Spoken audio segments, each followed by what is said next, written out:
Cerita horor. Kali ini, tumbal pesugihan tetangga sendiri. Ustadz ini bongkar ritual tumbal tetangganya selama ini. Namaku Rahmat. Umurku 43 tahun. Tinggal di sebuah desa kecil di daerah Kuningan, Jawa Barat.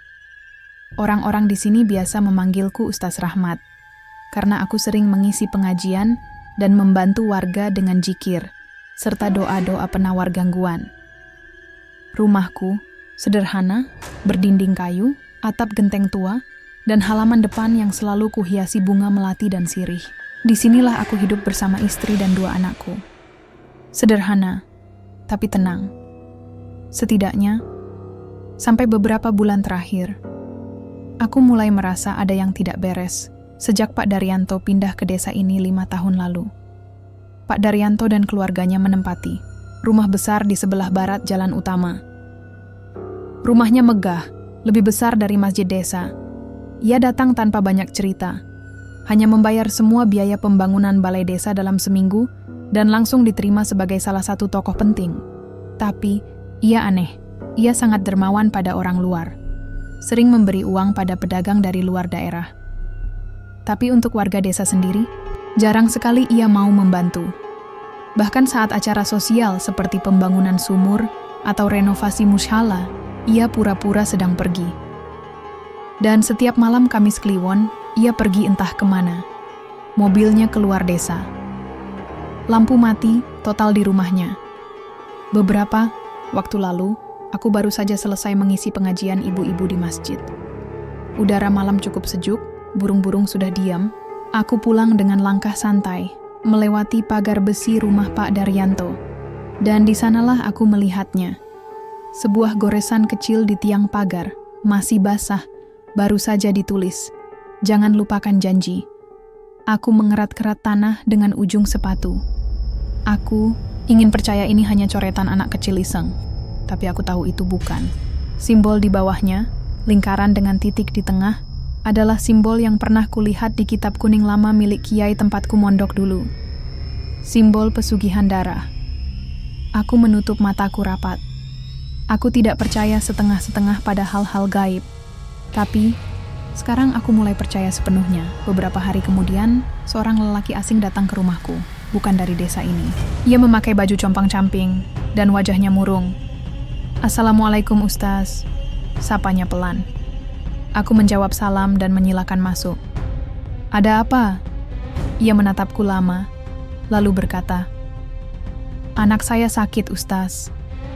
Sakit yang tidak bisa dijelaskan. Dokter, saya minta tolong." Aku mengangguk. "Siapa nama Bapak?" "Ikram," jawabnya. "Saya baru saja pindah ke desa sebelah. Dan sebelum Rizal, anak saya, sakit, saya sempat pinjam uang ke Pak Daryanto." Aku menelan ludah. Nama itu lagi. Aku menatapnya lama. Lalu bertanya pelan, "Setelah itu, anakmu sakit?" Ikram mengangguk. "Ya, Ustaz." Tiba-tiba dia berubah. Matanya berputar. Dia bicara dalam bahasa yang nggak kami kenal. Bahkan dokter bilang tidak ada penyakit fisik. Aku diam. Aku tahu satu hal sekarang. Ini bukan sakit biasa. Ini adalah dampak dari sesuatu yang lain, dan aku tidak bisa tinggal diam. Aku tidak bisa tidur semalaman setelah pertemuan dengan Ikram. Kata-katanya terngiang-ngiang di kepala. Setelah pinjam uang ke Pak Daryanto, anak saya langsung sakit. Aku mencoba menenangkan diri dengan membaca zikir dan mengaji. Tapi jantungku terus berdebar keras. Aku tahu ini bukan hanya soal sial atau sugesti. Ada sesuatu yang tidak benar. Besoknya, aku memutuskan untuk pergi ke rumah Ikram di desa tetangga. Ia tinggal di sebuah rumah sederhana dekat lapangan bola tua. Di halaman depan, bunga kembang sepatu layu karena kurang air. Rizal, anaknya, tergeletak di atas kasur tipis. Matanya berkaca-kaca, tubuhnya lemas, wajahnya pucat. Tapi yang membuatku merinding adalah saat ia membuka mulut. Ia bicara, tapi suaranya bukan suara biasa. "Ustaz," kata Ikram pelan, "saya sudah bawa dia ke dokter, bahkan ke paranormal. Tapi semua bilang sama, tidak ada penyakit fisik. Hanya mereka tidak tahu apa." Aku mendekat ke Rizal. Tangannya dingin. napasnya pendek-pendek, tapi matanya berubah warna dari coklat menjadi abu-abu pekat. Aku menyentuh dahinya. Rizal, kamu ingat apa yang terjadi sebelum kamu sakit? Ia menatapku lama. Lalu bibirnya bergerak pelan. Dia datang. Dengan senyum palsu, aku mengerat-kerat lantai dengan ujung sepatu. Siapa yang datang? Rizal menggigit bibir bawahnya sendiri, lalu berkata, Pak Daryanto. Aku menelan ludah. Nama itu lagi. Kapan? Tanyaku serak. Ikram menjawab cepat. 4 hari lalu, saat itu Pak Daryanto sedang jalan-jalan ke pasar desa. Kami ketemu. Dia baik sekali. Malah bilang kalau bisa bantu usaha saya. Aku menatapnya sedih. Lalu, Ikram menggeleng. Saya cuma pinjam 2 juta. Saya janji akan bayar dalam waktu sebulan. Tapi esok harinya Rizal mulai aneh. Sering tertawa sendiri. Sering menangis tanpa sebab. Dan malam-malam, aku menunggu. Lalu, ia melanjutkan. Dia bicara dengan suara orang tua. Suara yang tidak kami kenal. Aku mendekap Al-Quran erat-erat. Boleh saya lihat dia lebih dekat? Ikram mengiyakan. Aku duduk di samping Rizal. Aku menyalakan lilin dan mulai membaca surat Yasin pelan-pelan. Air zam-zam kuusapkan ke keningnya. Dan saat ayat ke-80-an dibaca, Rizal membuka mata. Tapi bukan matanya yang kulihat, matanya kosong, seperti tidak punya jiwa. Lalu ia berkata, kamu juga sudah melihatnya, ya? Kamu juga sudah tahu cara kerja pesugihan itu. Aku mundur selangkah. Rizal, kamu harus tenang. Ini Ustaz Rahmat. Aku di sini untuk bantu kamu. Tapi Rizal tersenyum. Senyum yang bukan miliknya. Aku bukan Rizal lagi. Aku menutup mataku rapat-rapat. Ini bukan hanya gangguan biasa. Ini adalah tanda bahwa ritual itu sedang aktif. Beberapa jam, kemudian aku pulang. Udara malam terasa lebih dingin dari biasanya. Aku membawa catatan kecil tentang gejala Rizal. Aku juga membawa foto boneka kayu yang sempat kutemukan di pojok kamarnya. Mirip sekali dengan wajah Rizal. Aku ingin percaya ini hanya kebetulan.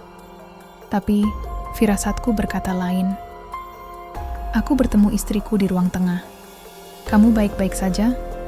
Tanyanya khawatir. Aku mengangguk pelan. Aku harus cari tahu lebih banyak tentang Pak Daryanto. Ada sesuatu yang salah di balik kekayaannya. Istriku menatapku, sedih. Jangan nekat, Mas. Jangan sampai kamu terlibat terlalu dalam. Aku menatap HP-ku. Di galeri, foto boneka itu masih tersimpan. Tapi saat kubuka lagi, boneka itu berubah. Wajahnya bukan Rizal lagi. Sekarang, mirip denganku. Aku menutup mataku rapat. Aku tidak percaya setengah-setengah pada hal-hal gaib. Tapi sekarang, aku yakin satu hal. Aku sudah terlihat oleh mereka. Aku tidak bisa tidur semalaman. Setelah melihat perubahan di foto boneka kayu itu, aku tahu satu hal. Pak Daryanto bukan hanya sekadar tetangga kaya. Ia adalah bagian dari sesuatu yang lebih gelap.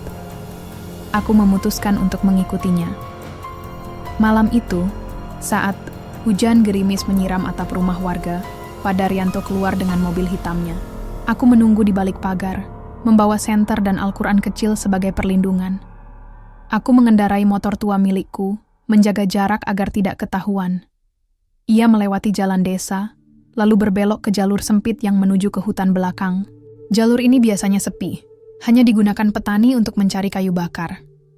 Aku memarkir motor di pinggir jalan, lalu melanjutkan langkahku dengan berjalan kaki.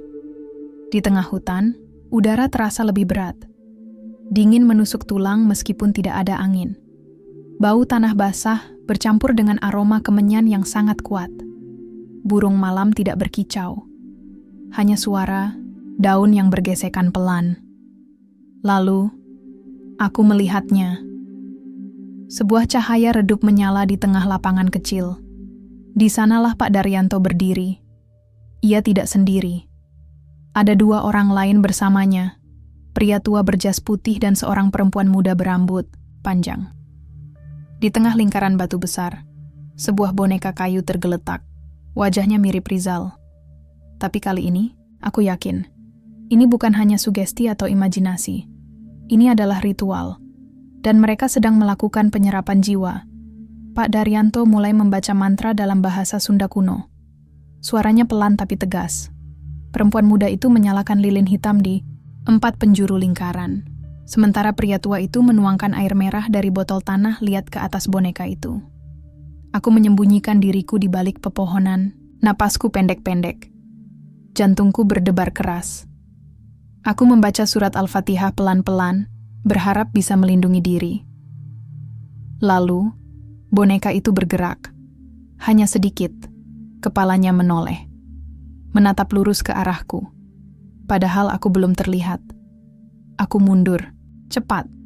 Tapi sebelum aku bisa pergi jauh, suara bisikan datang dari balik pohon. Kamu sudah terlihat. Aku menutup telinga. Membaca zikir lebih keras. Saat aku sampai di motor, aku langsung pulang. Napasku tersengal-sengal. Tanganku gemetar. Saat sampai rumah, istriku langsung menyambut. Kamu kemana saja? HP-ku berdering terus. Aku tidak langsung menjawab. Aku hanya menatap cermin di depan rumah. Di dalamnya, bayangan hitam berdiri di belakangku. Masih diam. Masih menatap. Lalu, lenyap begitu saja. Esok harinya, aku mencoba menceritakan apa yang kulihat pada Ikram. Ia mendengarkan dengan tatapan kosong. Lalu ia berkata, "Ustaz, saya takut anak saya akan hilang selamanya kalau tidak segera dibantu." Aku menatapnya, serius. Saya akan bantu. Tapi saya juga harus tahu. Apakah ada yang lain sebelum Rizal sakit? Ikram diam sejenak, lalu menjawab, "Ada. Anak Bu Yanti juga. Dia tiba-tiba mati setelah pinjam uang dari Pak Daryanto." Aku menahan napas, dan kemudian suara dari HP-ku berdering. Sebuah pesan masuk dari nomor tidak dikenal. Jangan campur hal itu. Jika kamu terus membuka rahasia, maka kamu akan menjadi pengganti. Aku menutup mataku rapat. Aku tidak percaya setengah-setengah pada hal-hal gaib. Tapi sekarang, aku tahu satu hal. Aku sudah menjadi target. Aku tidak bisa tinggal diam lagi.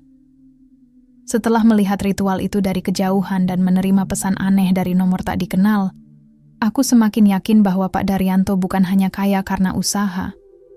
Ia memakai sesuatu yang lebih gelap untuk menarik rejeki, dan entah bagaimana, ia mengambilnya dari jiwa orang lain. Aku harus masuk ke rumahnya, harus tahu lebih dalam. Sebelum ada korban berikutnya, pagi itu desa masih tenang. Aku datang ke rumah Pak Daryanto dengan alasan biasa, kunjungan silaturahmi antar tetangga. Tapi jantungku terus berdebar keras. Aku membawa Al-Quran kecil dan air zam-zam sebagai penolak bala. "Assalamualaikum," sapaku saat mengetuk pagar, besi hitamnya. Beberapa detik kemudian Bu Rina membuka pintu. Wajahnya murung, matanya berkaca-kaca. "Ada apa, Ustadz?" Tanyanya pelan. Aku tersenyum sopan. "Saya cuma mau bertanya soal sumbangan untuk renovasi mushola. Saya lihat Bapak belum ikut." Bu Rina menatapku lama, lalu menjawab, "Suami saya sedang sibuk. Beliau baru saja pulang dari perjalanan bisnis." Aku mengangguk. "Kalau begitu, boleh saya tunggu sebentar? Saya ingin bicara langsung sama beliau." Ia ragu. "Beliau sedang istirahat, mungkin nanti sore saja." Aku menepuk tangannya lembut. "Tidak apa-apa, saya tunggu di luar." Bu Rina akhirnya mengiyakan. Ia menutup pintu pelan-pelan. Aku duduk di kursi depan halaman, mencoba bersabar. Tapi setiap kali kulirik ke arah jendela, atas, aku merasa ada yang menatapku dari balik tirai, bayangan hitam. Saat siang menjelma, Pak Daryanto keluar. Ia tampak segar, tapi sorot matanya menusuk. "Ustaz Rahmat?" Sapanya dingin. Aku tersenyum tipis. "Iya. Saya mau tanya soal sumbangan untuk mushola. Bapak sudah tahu rencana itu?" Ia menghela napas panjang. "Saya sudah bilang ke Bu Rina, saya nggak bisa banyak bantu. Usaha lagi susah." Aku mengerat-kerat tanah dengan ujung sepatu. "Tapi kok Bapak sering bantu warga dari luar desa? Pak Daryanto menatapku tajam. Itu urusan saya. Lalu ia masuk cepat, menutup pintu tanpa pamit. Aku mendongak ke jendela. Dan sekali lagi bayangan itu muncul, menatapku, kosong, tanpa mata. Malam harinya aku kembali ke rumahnya. Kali ini, secara diam-diam. Aku menyelinap dari sisi belakang, melewati kebun padi yang mulai menguning. Bau sawah bercampur dengan aroma minyak wangi yang tidak biasa. Bau yang sama seperti di hutan tadi malam. Di sisi belakang rumah, aku melihat sesuatu yang membuat bulu kuduku berdiri. Sebuah goresan besar di tembok kayu pagar. Jika kamu masuk, maka kamu harus pulih. Aku menahan napasku, lalu mencoba melihat ke dalam jendela kecil di dapur. Di dalam, boneka kayu kecil tergeletak di atas meja. Di sekelilingnya, lilin hitam menyala redup. Di dinding, simbol lingkaran mata satu digambar dengan tinta merah. Dan di lantai, ada garis-garis yang membentuk pola spiral, seperti jejak langkah gaib. Aku mundur pelan, ingin pergi. Tapi sebelum sempat berbalik, suara itu datang. Kamu sudah terlihat, kamu juga akan menjadi bagian dari kami. Aku menutup telinga, membaca surat Al-Fatihah secepat kilat. Air zam-zam kuusapkan ke wajah dan leher. Aku berlari secepat kilat, sampai akhirnya sampai ke rumah. HP-ku berdering, pesan baru masuk dari Ikram. Anak saya. Dia mulai hilang suaranya. Dia tidak bisa bicara lagi sejak tadi pagi. Aku menutup HP rapat-rapat. Aku tahu satu hal sekarang. Ini bukan lagi soal pesugihan biasa. Ini adalah ritual warisan darah. Dan Pak Daryanto sedang mencari pengganti. Aku tidak bisa mengabaikan firasat ini. Setelah melihat langsung ritual di hutan dan mencari tahu lebih dalam tentang Pak Daryanto, aku yakin ia bukan sekadar tetangga pelit yang punya rejeki aneh. Ia adalah bagian dari sesuatu yang lebih besar, sesuatu yang berdarah dan berjiwa. Aku harus tahu lebih banyak. Dan satu-satunya orang yang mungkin bisa membantuku adalah Kang Suryo, tukang kebun tua yang sudah lama bekerja di rumah Pak Daryanto. Aku menemui Kang Suryo pagi itu, saat ia sedang menyiram tanaman di pinggir jalan desa. Ia tampak lelah, matanya berkaca-kaca, seperti orang yang sudah terlalu lama membawa rahasia. Assalamualaikum Kang, sapaku sambil duduk di sebelahnya. Ia menjawab dengan senyum tipis. Waalaikumsalam Ustaz. Aku menatapnya serius. Saya mau tanya soal Pak Daryanto. Ada hal aneh di sekitarnya. Dan saya rasa Bapak tahu lebih banyak daripada siapapun. Kang Suryo diam cukup lama. Lalu ia berkata, saya sudah kerja di situ 7 tahun. Tapi selama itu juga, saya merasa tidak pernah benar-benar masuk ke rumah itu. Aku mengerat-kerat tanah dengan ujung sepatu. Maksud Bapak? Ia menatapku sedih. Pak Daryanto, dia bukan orang biasa. Dia punya janji dengan mereka. Dan setiap kali usahanya goyah, ia akan cari pengganti. Aku mendongak cepat. Pengganti? Maksud Bapak, tumbal? Kang Suryo mengangguk pelan. Iya. Tapi bukan pembunuhan. Lebih dari itu. Jiwa. Kenangan. Bahkan doa-doa yang kamu baca sebagai ustaz bisa menjadi umpan bagi mereka. Aku menahan napasku. Bagaimana caranya mereka mengambil jiwa itu? Ia menatapku lagi. Melalui simbol, melalui nama, dan melalui hutang. Kalau kamu pinjam uang dari Pak Daryanto, maka kamu sudah terlihat oleh mereka. Aku menutup mataku. Rapat-rapat, Ikram, anaknya sakit, Rizal nyaris hilang. Dan sekarang, aku juga sudah terlihat. Beberapa jam kemudian, aku kembali ke rumah Kang Suryo. Kali ini, ia memberiku sesuatu yang membuatku semakin yakin. Sebuah buku hitam kecil. Isinya penuh dengan tulisan tangan yang tidak bisa kupahami, mantra dalam bahasa Sunda kuno dan Arab campur. Di halaman akhir tertulis sebuah kalimat pendek dengan tinta merah. Jika kamu ingin selamat, kamu harus menemukan siapa yang pertama kali memulai. Aku mengerat-kerat lantai dengan ujung sepatu. Jadi, Pak Daryanto tidak sendiri, Kang Suryo menggeleng. Dulunya ayahnya, beliau juga kaya, tapi suka bantu warga. Sampai suatu hari, beliau hilang. Rumah itu kosong. Hanya tersisa boneka kayu dengan namanya di atas meja. Aku menelan. Luda. Lalu Pak Daryanto ambil alih ritual itu. Ia mengangguk. Ia bilang itu warisan keluarga. Bahwa rezeki mereka tidak bisa diputus begitu saja. Tapi, ia menatapku sedih. Setiap 7 tahun entitas itu butuh ganti. Dan sekarang, sepertinya mereka mulai mencari. Aku memandang buku hitam itu lama. Aku ingin percaya bahwa semua ini omong kosong. Tapi hatiku tahu, ini nyata. Dan Pak Daryanto bukan cuma penjaga kekayaan. Ia adalah penjaga janji lama. Janji darah, yang tidak bisa dibatalkan hanya dengan logika. Aku tidak bisa menunggu lebih lama lagi. Setelah mendengar cerita dari Kang Suryo dan melihat buku hitam itu, aku memutuskan untuk membantu Rizal secara spiritual. Aku bawa air zam-zam, Al-Quran kecil, dan batu putih yang pernah diberikan Kiai. Tempatku mondok dulu. Konon bisa melindungi dari gangguan ilmu hitam. Kita harus coba ruqyah intensif, kataku pada Ikram saat ia menjemputku di rumah. Ia mengangguk pelan. Anak saya sudah 3 hari tidak bicara. Hanya diam dan menatap cermin. Aku mendekap tubuhku sendiri. Ini mungkin gejala mereka sedang menarik jiwanya. Saat sampai di rumah Ikram, suasana langsung terasa aneh. Udara dingin menusuk kulit meskipun siang hari. Di dalam kamar Rizal, boneka kayu itu masih ada. Tapi wajahnya berubah.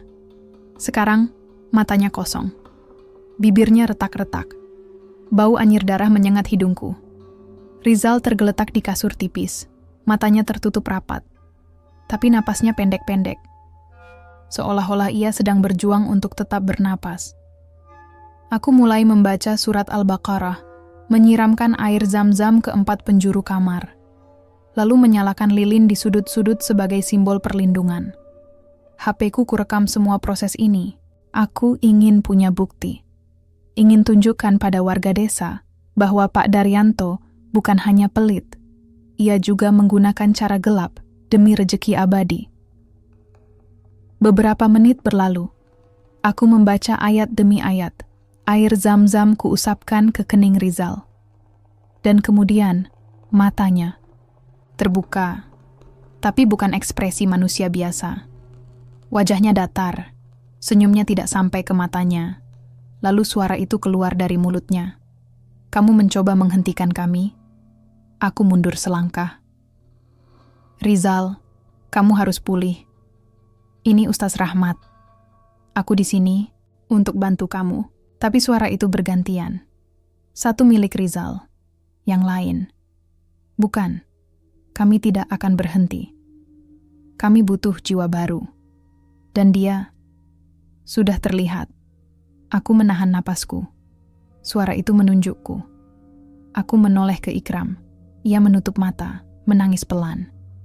Apa yang harus saya lakukan? Aku menepuk bahunya. Terus percaya pada doa. Jangan biarkan anakmu sendirian. Lalu aku kembali ke Rizal. Membacakan zikir dan ayat kursi secepat kilat. Meneteskan air zam-zam ke keningnya. Lalu, boneka kayu itu mulai bergetar. Perlahan, lalu semakin cepat. Sebelum akhirnya, hancur. Serpihan, kayu beterbangan, lilin padam, dan udara menjadi lebih panas. Aku menatap Rizal, matanya kembali normal, napasnya lebih stabil. Alhamdulillah. Bisikku. Tapi begitu aku keluar dari kamar, HP-ku berdering. Pesan masuk dari nomor tak dikenal. Kamu sudah menyerang kami. Sekarang, kamu harus bayar harganya. Aku menutup layar HP dengan tangan gemetar. Malam itu, aku pulang dengan rasa lega dan takut. Aku berhasil mengusir entitas itu dari tubuh Rizal. Tapi aku yakin satu hal. Mereka tahu siapa aku. Dan mereka tidak akan tinggal diam aku mencoba tidur. Tapi setiap kali mataku terpejam, bayangan hitam muncul. Di dalam mimpi, di dalam cermin, bahkan di dalam doaku. Dan pagi harinya, saat aku bangun, aku melihatnya. Goresan di cermin kamar mandi, masih basah. Baru saja ditulis, "Ustaz Rahmat, kamu adalah pengganti." Aku mundur langkah demi langkah. Napasku tersengal. Lalu aku mendengar suara angin pelan dari arah belakang. Tapi bukan angin, itu adalah bisikan. "Kamu sudah mengganggu janji lama, maka kamu harus pulih." Aku menutup mataku rapat-rapat. Aku tidak percaya setengah-setengah pada hal-hal gaib. Tapi sekarang, aku merasa mereka sedang menungguku. Aku tidak bisa tidur semalaman. Setelah ritual ruqyah di rumah Ikram, aku pulang dengan perasaan campur aduk. Aku berhasil mengusir entitas itu dari tubuh Rizal. Tapi suara terakhir dari boneka kayu yang hancur masih terngiang-ngiang. "Kamu sudah mengganggu janji lama, maka kamu harus pulih." HP-ku terus berdering sejak tadi malam. Bukan panggilan atau pesan biasa, hanya notifikasi kosong. Layar menyala, tapi tidak ada isi. Seperti ada yang mencoba masuk ke duniamu lewat teknologi. Pagi harinya, aku pergi ke rumah Ikram lagi untuk memastikan kondisi Rizal. Udara pagi terasa lebih panas dari biasanya, tapi angin dingin tetap menyusup masuk ke pakaianku. Aku membawa air zam-zam dan batu putih dari Kang Suryo sebagai penolak bala tambahan. Saat sampai, Ikram menyambutku dengan wajah murung. "Ustaz, Rizal sudah bangun, tapi..." Ia tidak melanjutkan, hanya menepuk bahuku dan membawaku ke dalam. Di dalam kamar, Rizal duduk di atas ranjang, matanya normal. Wajahnya tidak lagi pucat. Ia tersenyum saat melihatku. "Assalamualaikum, Ustaz," ucapnya pelan. Aku menjawab salam, lalu bertanya, "Kamu udah baik kan?" Rizal mengangguk. "Iya, alhamdulillah, tapi..." Aku mengerat-kerat lantai dengan ujung sepatu. "Tapi apa?" Rizal menatapku sedih. "Ada yang lain. Mereka bilang, akan ada lagi yang diambil." Aku mendekap tubuhku sendiri. "Siapa yang bilang itu?" Ia diam sejenak, lalu berkata, "Saat mereka pergi, mereka tinggalkan nama-nama." Aku menelan ludah. "Nama siapa?" Rizal mulai membaca sesuatu dari HP lamanya. Nada bicaranya berubah, lebih rendah, lebih serius. Ini orang-orang yang pernah pinjam uang sama Pak Daryanto. Dan setelah itu, mereka hilang kontak atau meninggal secara aneh. Aku menatap layar HP itu lama. Daftar nama itu cukup panjang, 5 orang. Semua dari desa tetangga. Dan semua punya riwayat sakit misterius atau kecelakaan aneh setelah pinjam uang. "Kamu ingat mereka?" Tanyaku pelan. Rizal menggeleng. "Tidak. Tapi mereka sempat bicara padaku saat mereka masih di sini. Mereka bilang, mereka hanya bagian dari proses." Aku menutup mataku rapat-rapat. Proses, aku langsung menghubungi Kang Suryo.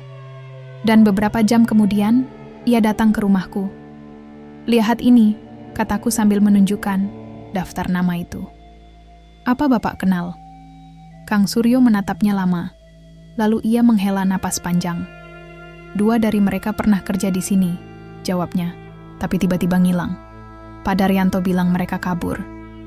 Tapi saya lihat, boneka kayu mereka ada di dalam lemari belakang rumah, terlupakan, menunggu. Aku menahan napasku. "Jadi, mereka bukan benar-benar hilang?" Kang Suryo menggeleng pelan. "Mereka masih ada, cuman bukan lagi manusia sepenuhnya." Aku menutup notesku cepat. "Lalu bagaimana caranya kami selamat dari ini? Bagaimana caranya menghentikan Pak Daryanto?" Kang Suryo menatapku sedih. "Kamu harus putus hubungan antara jiwa mereka dan entitas itu. Tapi kamu juga harus waspada. Karena jika kamu terlihat oleh mereka, maka kamu akan jadi pengganti." Aku menatapnya takut. "Saya sudah terlihat ya?" Ia tidak langsung menjawab. Tapi matanya memberiku jawaban. Beberapa hari berlalu. Aku mulai merasakan hal-hal aneh. Di cermin, di sudut mata, di mimpi-mimpi buruk. Suatu malam, saat membaca zikir, HP-ku tiba-tiba menyala sendiri. Di layarnya sebuah foto keluargaku. Tapi bukan foto biasa. Wajah istriku tertutup bayangan hitam. Anak-anakku seperti sedang menangis tanpa suara. Dan di pojok, ada simbol lingkaran mata satu, masih bergerak. Aku menutup HP cepat. Napasku pendek-pendek. Jantungku berdebar. Keras. Aku membaca surat Yasin berulang-ulang. Menyalakan lilin di tiap sudut rumah. Meneteskan air zam-zam ke semua anak tangga. Tapi esok harinya, aku melihat coretan di tembok belakang rumah. Ustaz Rahmat, kamu adalah pengganti selanjutnya. Aku menutup mataku rapat. Aku ingin percaya bahwa semua ini ulah manusia. Tapi aku tahu sekarang, aku bukan hanya menyelidiki. Aku sudah menjadi target. Aku tidak bisa tinggal diam lagi. Setelah melihat coretan itu di tembok belakang rumahku, aku memutuskan untuk menghadapi Pak Daryanto secara langsung. Aku tahu ini berbahaya, tapi jika aku tidak bertindak sekarang, maka entitas itu akan terus mencari pengganti. Dan mungkin anak-anak atau istriku yang akan jadi korban berikutnya. Aku pergi ke rumahnya siang hari. Matahari terik, tapi udara di sekeliling tetap dingin. Aku membawa Al-Quran dan batu putih dari Kang Suryo. Jika ritual itu benar-benar nyata, maka doa dan zikir adalah satu-satunya senjata yang kupunya. Pak Daryanto membuka pintu sendiri. Wajahnya tenang, tapi matanya kosong. Ada apa, Ustadz? Sapanya dengan suara biasa. Kamu jarang datang. Aku menatapnya lama. Saya mau bicara soal Rizal, soal anak Bu Yanti, dan tentang mereka yang hilang setelah pinjam uang dari Bapak. Pak Daryanto tersenyum, tipis. Itu semua bukan urusan saya.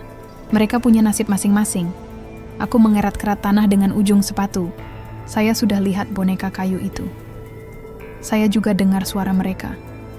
Ini bukan hanya pesugihan biasa. Ini penyerapan jiwa. Ia diam sejenak, lalu menjawab, "Iya, ini pesugihan. Tapi bukan seperti yang kamu kira." Ia menepuk meja kayu tua. Di depannya, "Ini adalah cara keluarga kami tetap hidup, tetap besar, tetap aman." Aku menelan ludah. "Dan harga itu harus dibayar oleh orang lain?" Ia menatapku sedih. "Mereka bukan korban. Mereka menjadi bagian dari sesuatu yang lebih besar, seperti saya." Aku mendongak cepat. "Maksud Bapak?" Pak Daryanto tersenyum lagi, tapi kali ini senyumnya tidak sampai ke matanya. "Ayah saya dulu melakukan hal yang sama, lalu ia menghilang. Tapi bukan mati, ia bergabung. Dan saya ambil alih proses itu. Kalau tidak ada yang melanjutkan, balak akan turun." Aku menutup mataku rapat. Balak? Ia menghela napas panjang. Banjir bandang, penyakit tak terdiagnosis, bahkan kecelakaan massal. Semua akan hancur kalau janji itu dilanggar. Aku menatapnya tajam. "Jadi Bapak rela korban jiwa demi usaha Bapak aman?" Ia menggeleng pelan. "Saya tidak memilih. Saya cuma penjaga."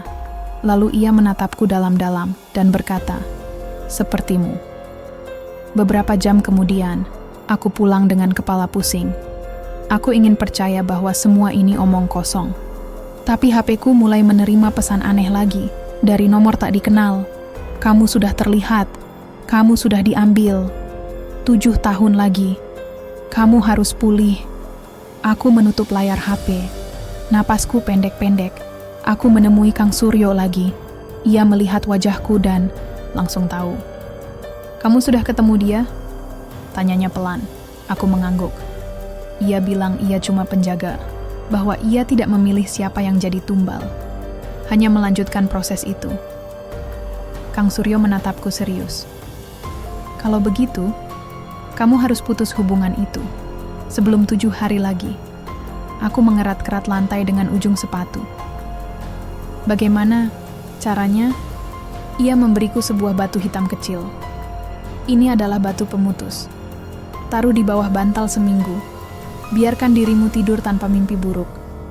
Kalau berhasil, kamu selamat." Aku menerimanya ragu. Kalau gagal, ia menatapku sedih. Kamu akan mulai merasa seperti mereka, menjadi bagian dari janji itu. Dan suatu hari nanti, kamu akan gantikan posisi Pak Daryanto. Aku menutup mataku rapat. Aku tidak percaya setengah-setengah pada hal-hal gaib. Tapi sekarang, aku hanya punya waktu 7 hari. 7 hari berlalu. Aku menempelkan batu hitam itu di bawah bantal setiap malam. Aku membaca zikir panjang. Surat Al-Baqarah, surat Yasin, bahkan surat Ar-Rahman. Dan selama 7 hari itu, aku tidak bermimpi. Aku tidak melihat bayangan hitam. Aku bahkan tidak mendengar suara bisikan lagi. Aku merasa lega. Aku pikir aku selamat. Tapi pagi ini, HP-ku menerima pesan terakhir dari nomor yang sama. Kamu belum sepenuhnya keluar. Kami masih menunggumu. Dan suatu hari, kamu akan kembali. Aku menatap cermin kamar mandi. Di sana, wajahku tampak normal. Tapi saat aku menyentuh cermin, bayanganku tidak ikut gerakan tanganku. Ia menatapku sambil tersenyum. Aku mundur cepat, menjauhi cermin, menjauhi rumah itu. Aku pergi ke masjid, membaca zikir sepanjang hari. Tapi saat malam tiba, aku menoleh ke arah sudut gelap, dan aku melihatnya. Boneka kayu kecil, mirip sekali denganku. Masih utuh, masih hangat, seolah-olah baru saja disentuh. Aku menutup mataku rapat. Aku tahu satu hal sekarang. Aku tidak sepenuhnya selamat. Aku hanya ditunda. Dan suatu hari nanti, ritual itu akan mencariku lagi.